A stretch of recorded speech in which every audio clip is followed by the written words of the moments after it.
Walked in the bar, I saw a man with his dog. He took a drink, I saw his face, and I knew I had seen him before. I seen him busking in the front of Littlewood store. We're here today catching up with one of the UK's most successful trainers, Billy Nelson. Billy, how's things? Everything's good, mate, cheers.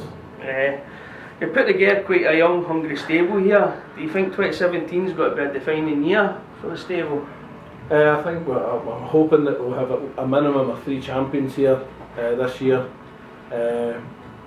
on the domestic level, and we'll have a Scottish champion as well in the beginning of June. And I've also got an up and coming guy, Ian Trotter, who's starting to look really good in the gym now. With David Brophy already getting his Commonwealth belt, and big Gary Cornish fighting for the British title next month, are you hoping that Stephen Simmons will get his chance this year? Oh, definitely. I mean, Stephen, in my opinion, is the best cruiserweight in the country, other than potentially, Tony Bellew. He will beat every other opponent at cruiserweight. All he needs is an opportunity. Now, sticking with David Brophy for a second, just how good was that win in Australia? Because most of us didn't get to see it, and so really just reading it for fight reports and that. Well, it was a very disciplined performance with David. Anybody that knows David knows he's a consummate professional. He's a joy to work with. I know we have a bit of banter and all that, but we know when to draw a line and when it's work time. But he was a consummate professional over in Australia, to the extent where he never went out one single day before the fight. I'd done nothing at all. Trained, slept, ate, trained, ate, slept. And the Australians could actually tell us that he never came out the apartments for 11 nights. Well, that's dedication for you. But when I spoke to David before he went, he was awful confident with what you were working on in the gym, and he was pleased with the game plan that you had come up with. That's got to be a big pat in the back for somebody like yourself, just know that you've got him believing in everything that you're telling him. Well, I'd like to think it's no reason not to believe in my game plan. He's been with me since the day he turned pro. I've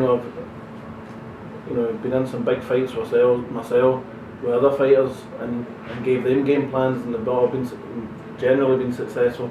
So, a game plan goes both ways. It's not just my thoughts on it. I allow the boxers to have their input as well. It's vitally important. They've got to be comfortable in all aspects of our game plan.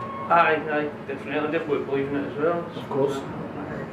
There's a lot of hype now surrounding Scottish boxing with David Brophy and with Josh Taylor, both of them Commonwealth champions. You worked with world champions before. Just how highly do you rate these two guys as the next generation coming through? Well, David Brophy, David's a very, very good fighter, and I'm a great believer in when somebody wins a belt, it gives him that extra drive.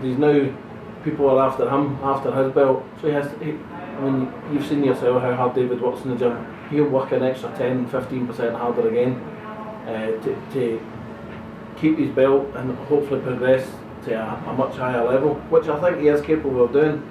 Granted, he got beat with George Groves. We maybe put him in a wee bit too early there, but I know for a fact he's learned so much in the year that's passed since getting beat with George Groves. He's a different person altogether. Yeah. Now we're having the belt, will you be keeping a special eye on the Ryder Rocky Fielding fight? Maybe going for the British or? No, not necessarily. No. What happened will happen. Rocky Fielding's a good friend of ours. He's come up, sparred. We went down and sparred him, and I think David sparred John Ryder as well down Tony Sims' gym. That'll be an interesting fight on Saturday. It's a guy coming up for middleweight against a very, very big super middleweight. What will happen will happen. I'd like to see David getting me personally, I'd like to just see him get a couple of defences at Commonwealth, because he's got a number 5 and 6 or two top 10 rankings in the world now. Right. So you just never ever know what happens. Boxing's a very funny sport that can give you a big book in the balls one day, and the next day you could be getting a phone call, getting offered a massive big fight because you're in a position to be a voluntary challenger. Now on May 20th, Gary Cornish will be fighting for the British title against Sam Sexton. That's a great matchup with you two. You must be looking forward to that one. I'm really looking forward to that. I mean, not only is Gary's going to be the first Scotsman to box for the British title, you know, and when he first came to my gym on the 6th of January, I've got to be perfectly honest, I didn't think, you know, I thought the British title would maybe be a year away, but that guy's impressed me with his dedication. He lives in my house Monday to Friday. He's up, you know, his work rate for a big man is phenomenal, as in what he does in the gym. Absolutely unbelievable. Just an athlete and a half for 6'7". Unbelievable what he puts in. So and his technique, everything's improved considerably. And you know, Sam Sexton is a very experienced guy. He's been in with some good fighters. So I think it's a good clash of styles. Experience versus, although Gary's 30-year-old, you know, he's in boxing terms, he's very young. Yeah, and at heavyweight that's no great. No, but even though he's 30, you know, you'd think he's about 24, 25. When you watch him in that gym, you'd never think he was a 30-year-old. Yeah. You know, man, no chance. You know, there's a lot of big money fights out there for him. Do you use that as a motivation, or do you just kind of keep it to the one fight at a time? Oh, it's very much one fight at a time, and in Gary's case, it's improving one fight at a time. You know, although he's I think he's 24-1. He's got a lot of learning to do, but he's doing that learning. He's taking it on board, and every week he's getting better and better. See on Thursday, I done some pad work with him. I done 8 rounds on the pads, and it was absolutely class work for a heavyweight. Class work. The work rate was there, the punch correctness was there, punch and power's coming. You know, his technique's getting proven massively, and if he can take that into the fight, you know, we could be looking at the first Scottish heavyweight champion of Britain. Massive. Now we'll look at Ricky Burns, one of your old fighters. He beat off Julie Sindongo there at the weekend. How impressed were you with Julie Sindongo? Because he was quite up until his win in Russia. He was a bit of an unknown, but I was there and I was really impressed with how the guy fought. I thought he was world class. You know. Well, I didn't think he was world class. I thought he was, you know, just borderline world class, because he lunged in a lot, and you know, somebody that is better against southpaws would maybe have handled him better. But Ricky Burns is a fantastic fighter. What he's done for Scottish boxing is unbelievable. It wasn't nice for me to watch on Saturday night, you know, seeing him getting beat. I'd never want to see him getting beat, but you know, I think people underestimated Ndongo massively, and so many people say to me, oh, if Ricky stays with my first 4 or 5 rounds, he'll take over.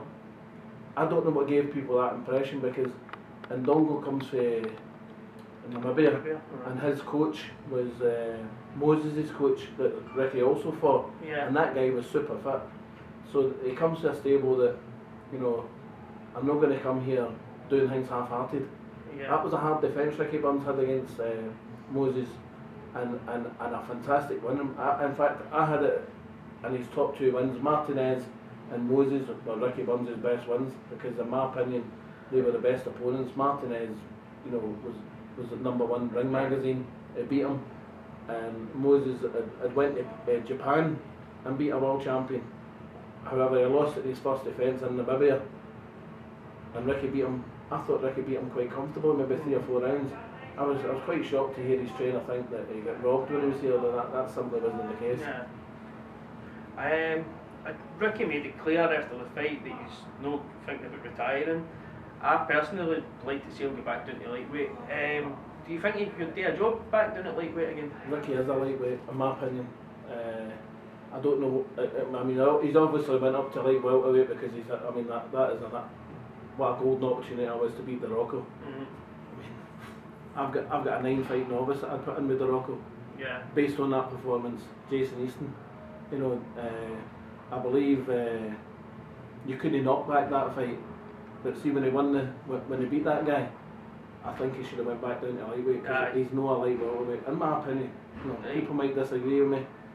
I thought I think he's a bit small, to be able to mix it with 140s. Look at the size of Ndongo Right. compared to Ricky.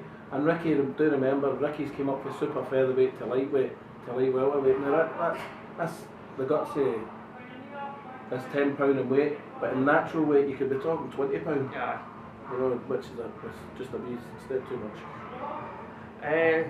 Now we have some massive fights coming up domestically and on the world scene. It would be interesting to just hear who you've picked and why you've picked them. So we'll start off with a big one. Joshua Klitschko.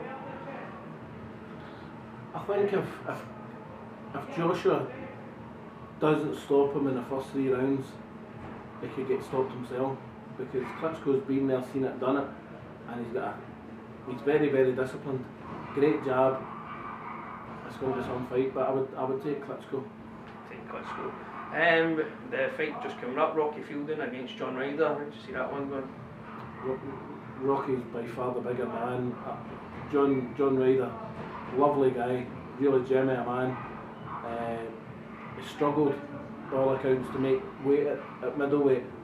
You know, and I just don't think. I think he's one of these guys that, see if there was a boxing weight of 11-11, that'd be ideal for him. He's In kind of between, stuck. he's too big for a middle, and he's too wee for a super middle. Mm-hmm. I fancy Rocky Fielding for a stoppage. We'll get the battle of the Mexicans, Canelo Alvarez against Chavez Jr. Canelo is one all day long. He's class, absolute class. And Kell Brook against Errol Spence Jr. How did you see that one going? That's a cracker. Again, that'll be some fight. You know, people, I read these forums, people think I'm a disliker of Kell Brook. Kell Brook's a cracking fighter. But again, I think Errol Spence is a wee bit special.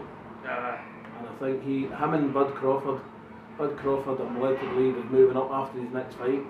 So, you know, I think him and Spence could dominate the welterweight division for quite a It'll be a while. great fight, you see they do as well. And Kell Brook's fight with Spence will be a cracking fight as well. Yeah. And just to finish up, you were in the corner with Ricky Burns when he beat Martinez. Like that for me was like the best. That was like the best win for me ever. Like that was buzzing after that. But for you, what's been your best win? Would you say for yourself? What you enjoyed the best? For a personal point, it was Martinez, because I was Ricky's sole trainer. But when I was Peter Harrison's assistant, beating Chacon, that was brilliant, because that was our first world title fight. Me and Peter as a team, and that was a special night as well. But there's a couple other nights that's brilliant. I mean, David Brophy's in Australia. David was the first Scotsman, I'm led to believe, to go to Australia and win a Commonwealth title. Massive underdog, 10 to 1 your money. Oh, aye. So they tell me. And the other one that sticks out for me is John Simpson, when we beat Martin Lindsay over in Belfast. Martin Lindsay was an exceptionally good fighter, but Simpson put in a performance a lifetime that night. It was absolutely fantastic. And after the fight, I think it was number 3 in IBF. That's cheers, brother, for your time, mate. That's us. Right. Thanks very much. Thank you, buddy. Later on that night, I'm watching that TV. I flick the channel and who do I see? That man I've seen before. I've seen him busking in the front of Littlewood store.